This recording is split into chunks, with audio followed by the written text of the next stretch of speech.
What is up, y'all? Welcome back to the MG Modified Tour here on NBC. We're getting ready to kick things off yet again with the Modified Boys.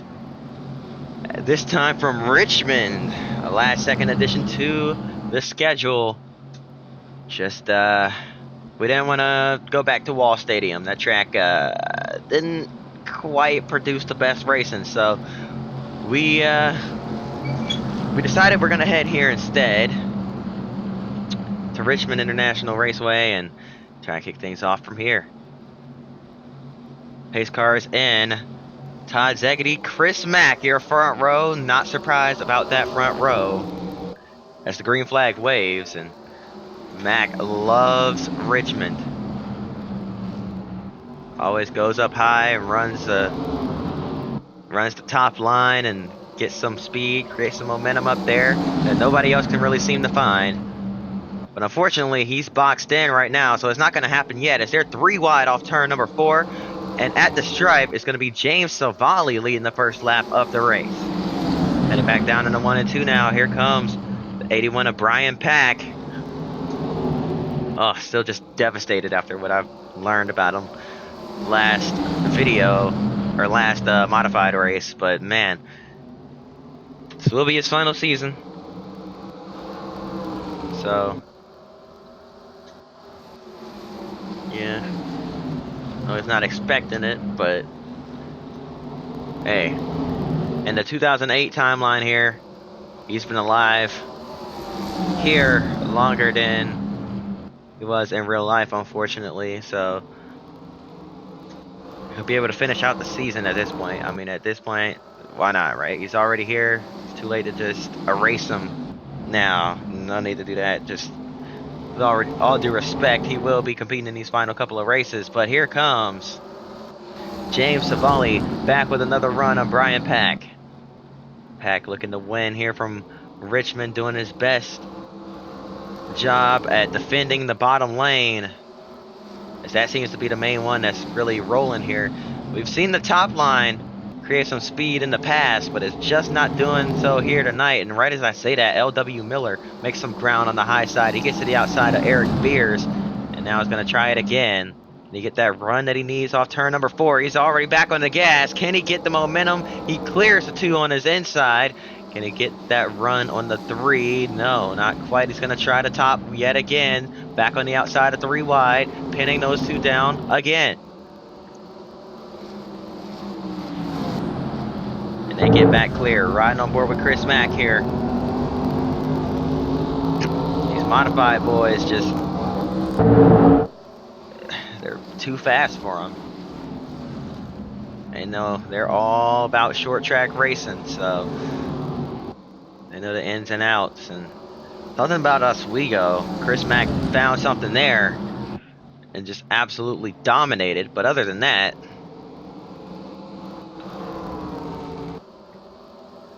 the competition really has a leg up on him, except for when it comes to road courses. Now here comes, oh, Gene Pack gets turned by Burt Myers, and up into the outside wall he goes. Caution's going to come out for the first time tonight.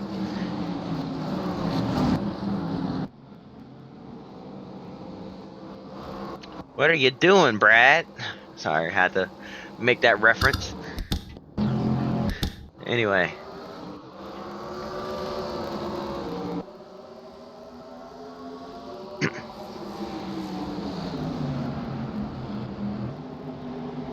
Why did you do that, Brad? I'm sorry. It's living rent-free in my head right now. I saw the clip right after I stopped recording the previous video, and in between that last video and starting this one, and it's still living fresh in my head. Didn't realize that was Burt Myers. I did see that clip on Ridiculousness, but never really looked into it past that. Thought it was just some local short track racing, you know, modifieds, not literal, you know, NASCAR Southern modified. So very interesting to learn the lore of that clip, the context rather, and yeah.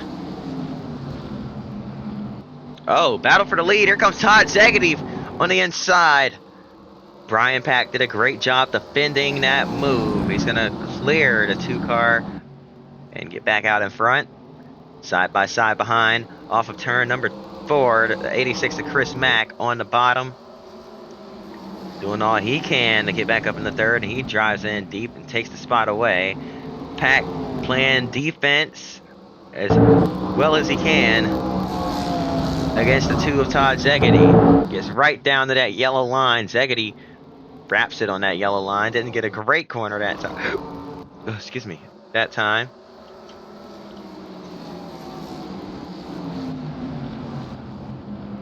A little bit of 3 wide back here. LW Miller on the high side, still trying to make some hay up there on the top. Got it to work. Now hops back down to the bottom through 3 and 4 underneath Burt Myers. 07 of Frank Fleming in the mix here as well. Trying to get underneath Eric Beers for what's that, P5 or P6? P6. No, P5. You're right. I'm right. Jeez, I'm tripping. Anyway. Battle for the lead starting to cool off. Battle for second, or rather third, still heating up. Yet again, Chris Mack with the defensive line in the turn 1 as he defends against James Savali. Savali is going to arc it down into the corner. He'll have a good run off turn number 2. So we head down the back straightaway and into 3 and 4. Oh, the 81 of Brian Pack got down on that apron there. Now he's going to run the defensive line. Just in case that 2 car got the run, he didn't. Zegedy still way back there.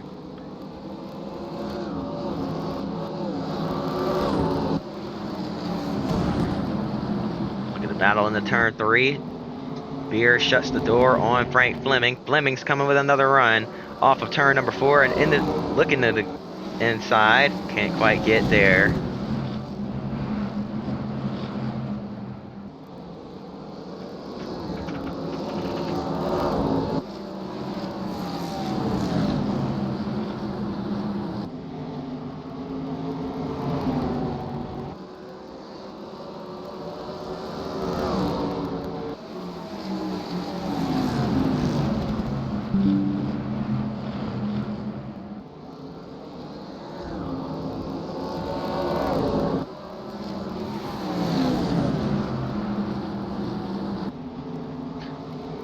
Side by side on the outside is Savali as Beers tried to make the move, but now here comes Frank Fleming on the high side to try and take advantage. Oh, but now he gets put in a 3 wide situation as Burt Myers and Mike Stefanik get to his inside. Fleming's going to fall back. Beers falls back. James Savali able to defend.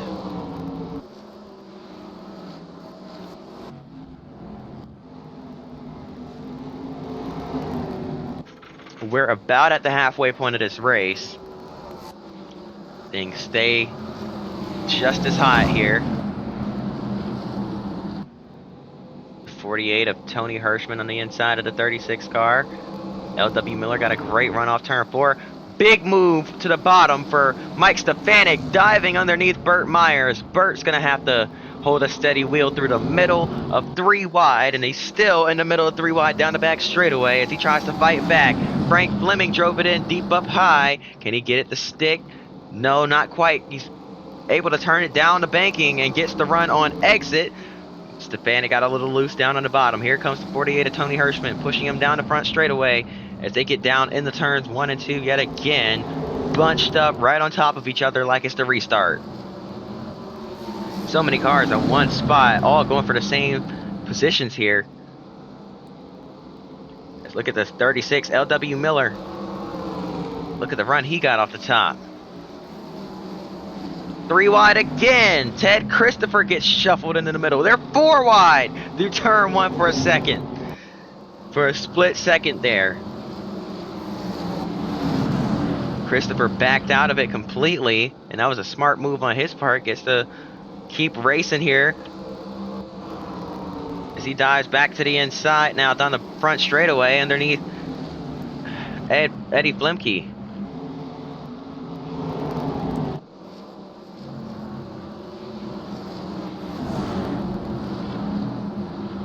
Frank Fleming now has his sights set on Burt Myers. 14 of Bobby Hutchins has his sight set on the 48 of Tony Hirschman. Hutchins runs a slightly wider line.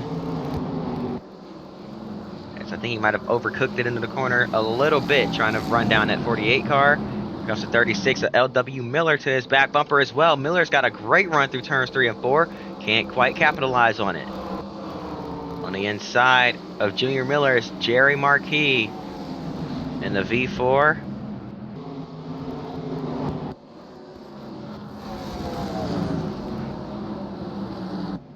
Chris Mack still running steadily in P3.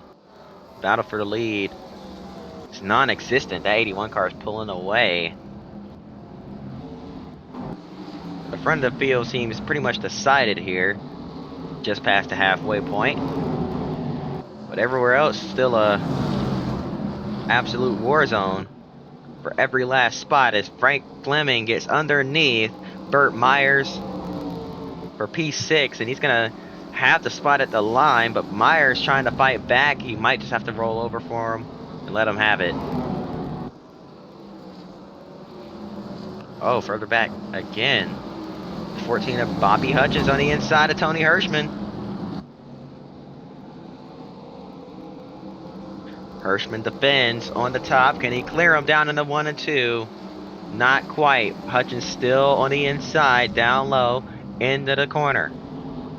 Hirschman trying to pinch him down off of turn 2. Still about even, neck and neck, down in the 3 and 4.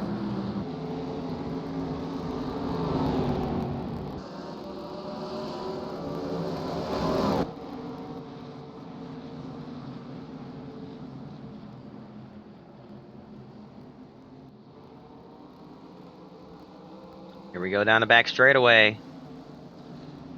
Frank Fleming, sight set on Eric Beers for 5th. Fleming not slowing down at all in this race.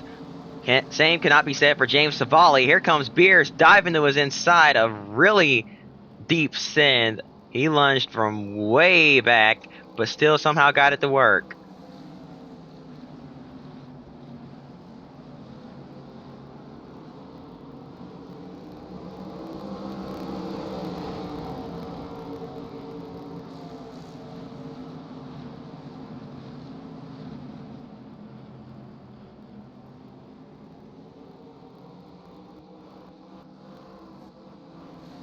Side by side, Burt Myers, Frank Fleming. Here comes Mike Stefanik into the mix. Stefanik chose the high side. Not sure if he went up there by choice or if he got loose. But it wasn't the right way to go. Now he's going to try it again. Through 1 and 2. Look at the run he got off of turn 2 there. And now Todd Zegedy starting to run down Brian Pack for the race lead. Pack just trying to hang on at this point. The laps are ticking off. It's slowly winding down. He opened the gap a little bit again.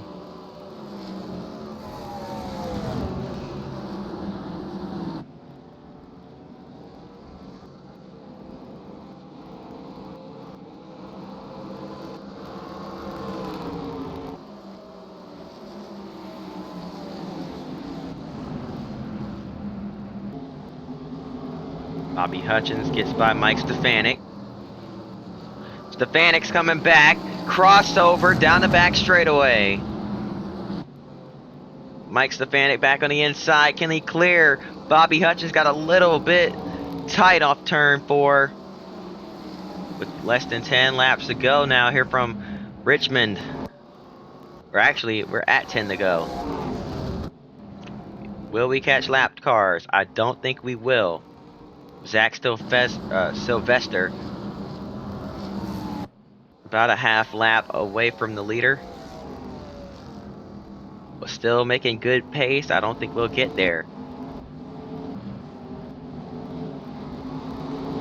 Look at the racing we have here. Midfield, 4th place on back. It's just a war zone. Every driver, every spot being contended for. As here comes a move on the inside. Bobby Hutchins peeks out of line underneath Frank Fleming. Behind them, Tony Hirschman's underneath Mike Stefanik. Both moves look like they're going to work out for each driver. Stefanik's car definitely seems to have fell off there, or fallen off late in the run here, because that was a really easy pass for Tony Hirschman. Or maybe Hirschman's car has just come to life, because he absolutely flew to the rear bumper of that 14 car as well, and now he's peeking to the outside down in the 3 and 4. Stefanik trying a different line, and actually got it to work. Got some pretty decent momentum off turn 4, just couldn't close the gap enough to make anything of it.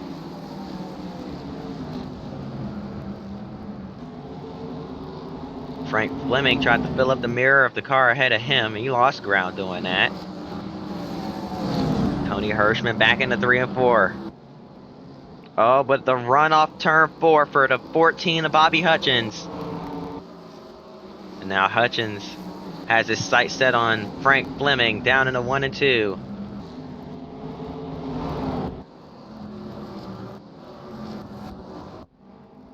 Chris Mack sitting pretty in 3rd, knows that battle behind him likely won't catch him here with 5 laps to go, 4 to go now.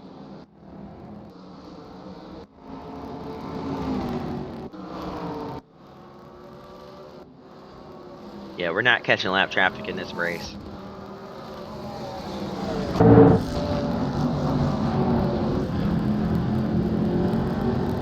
With that view of James Savali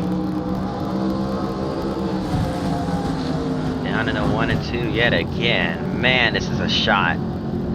This is a shot if I have ever seen one. I know I drool over it every single race. It's just beautiful to me, y'all. I apologize. It's just great. I love it so much. Off of turn number 4. Defensive line for Burt Myers into turn 1 with 2 laps to go. And here comes Bobby Hutchins with a late dive underneath the 07 of Frank Fleming. Fleming able to turn it back down to banking and pin it right down on the door of that 14 car. White flag in the air. 1 lap to go for Brian Pack.